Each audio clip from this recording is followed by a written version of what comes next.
जय श्री राधे। आज हम पढ़ेंगे बिजनेस एनवायरनमेंट। बिजनेस एनवायरनमेंट मतलब कि बिजनेस के आसपास के सराउंडिंग, मतलब जैसे कि for an example total external force और इंटरनल फोर्स।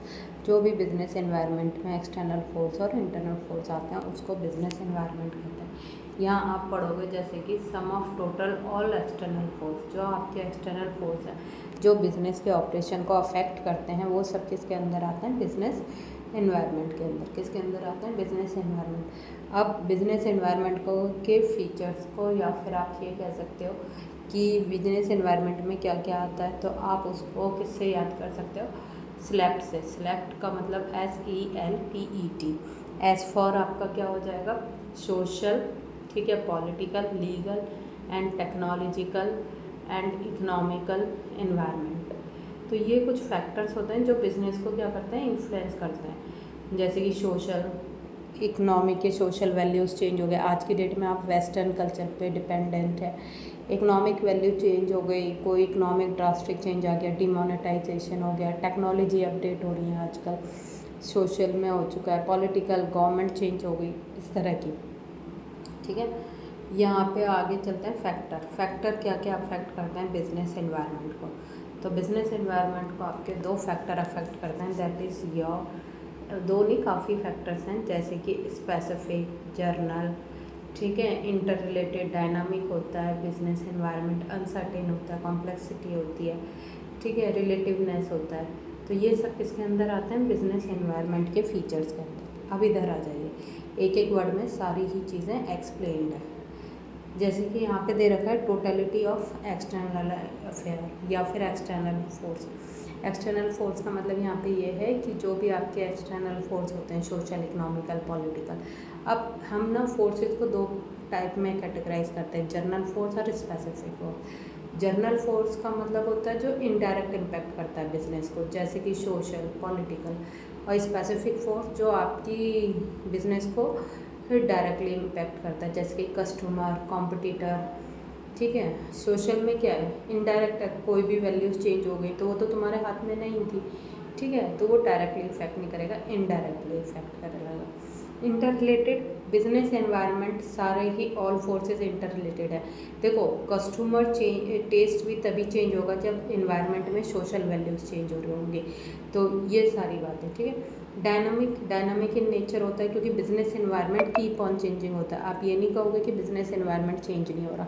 लास्ट हम ट्रेडिशनल मेथड यूज़ करते थे, अभी हमारा इन्वायरमेंट फिर चेंज हो गया, अब ई-कॉमर्स हो गया आफ्टर कोविड, ठीक है। नेक्स्ट, डायनामिक, काफ़ी फ्लेक्सिबल होता है। आपके बिजनेस एनवायरनमेंट काफ़ी फ्लेक्सिबल होता है, with in a second change हो जाते हैं, रातों रात चेंज हो जाते हैं। जैसे GST का आना, डीमोनेटाइजेशन होना, तो बहुत ज़्यादा फ्लेक्सिबल होता है। आपको फ्लेक्सिबल बिजनेस एनवायरनमेंट काफ़ी फ्लेक्सिबल होता है, ठीक है, डायनामिक होता है, तो कीप ऑन चेंजिंग में रहता है। अनसर्टेनिटी है, कोई भी सर्टेन नहीं है यहाँ पे, आपके प्रिडिक्ट नहीं कर सकते हो चेंज को। आप चेंज करना अनसर्टेन है, प्रिडिक्ट करना।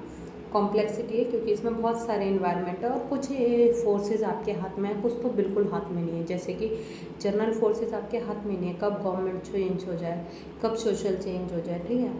और नेक्स्ट है रिलेटिवनेस। रिलेटिवनेस आता है रीजन टू रीजन, मतलब कंट्री टू कंट्री। जैसे इंडिया में अगर पिज़्ज़ा वाला आएगा तो उसे पता है इंडियन के टेस्ट क्या हैं, तो उसी के हिसाब से टॉपिंग करता है। तो यहाँ पे रिलेटिविटी बहुत मैटर करती है, रीजन टू रीजन और country to country. Next topic is your importance of business environment. Business environment कहता है, यहाँ पे आपको दे रखा है, ठीक है, आइडेंटिफिकेशन, अपॉर्चुनिटी आइडेंटिफाई करने में हेल्प करता है क्योंकि आप अपने थ्रेट को, अपनी अपॉर्चुनिटीज़ को क्या करते हो? आइडेंटिफाई कर पाते हो। ड्यू टू बिजनेस एनवायरनमेंट लगेगा आपको ऐसा चेंज होने वाला है तो पहले ही उसकी रिगार्डिंग पॉलिसी बना लोगे। थ्रेट और अर्ली वार्निंग सिग्नल दे देता है क्योंकि जब आप इन्वायरमेंट को या फिर अपॉर्चुनिटीज़ को आइडेंटिफाई कर लेते हो तो पहले ही एक सिग्नल मिल जाता है।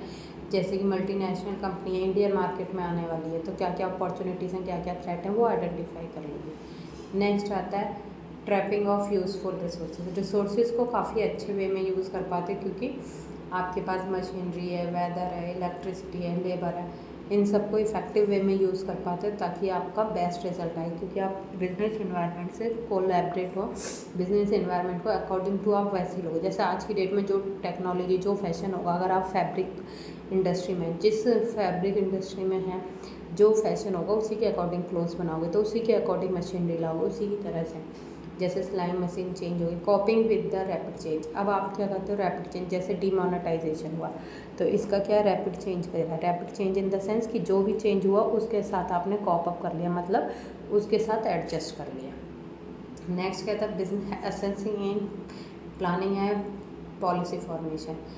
बिजनेस एनवायरनमेंट के अकॉर्डिंग ही आप पॉलिसीज़ बनाते हो और उसका फॉर्मेशन करते हो। जब भी फर्स्ट फैब को बजट अनाउंस होता है तो ज़्यादातर बिजनेसमैन उस बजट को बड़े ध्यान से सुनते हैं ताकि वो नेक्स्ट ईयर की अपनी क्या कर सकें, पॉलिसी मेकिंग कर सकें। नेक्स्ट आता है हेल्प इन इम्प्रूविंग परफॉर्मेंस।